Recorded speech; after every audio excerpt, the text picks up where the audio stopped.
Are you struggling to create the best thumbnail for your YouTube story? Well, worry no more.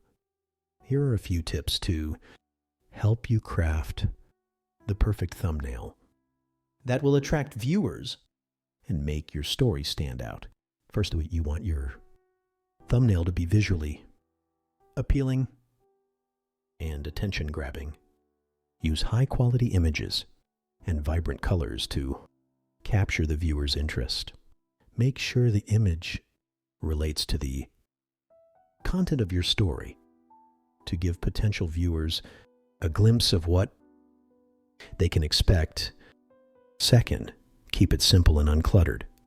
You want the focus to be on the main subjects of your story, so avoid adding too much text or unnecessary elements that can distract from the main point.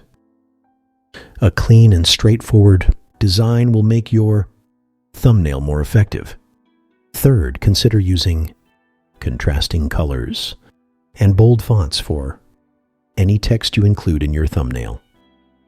This will make the text easier to read, even on smaller screens, and help it stand out against the background.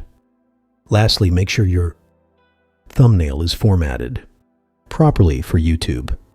The recommended size for a thumbnail is 1280 720 pixels with a minimum width of 640 pixels. This will ensure that your thumbnail looks sharp and professional on all devices. By following these simple tips, you can create a compelling and attractive thumbnail for your YouTube story that will help draw in more viewers and increase engagement. So go ahead and put these tips into practice and watch your YouTube story reach new heights.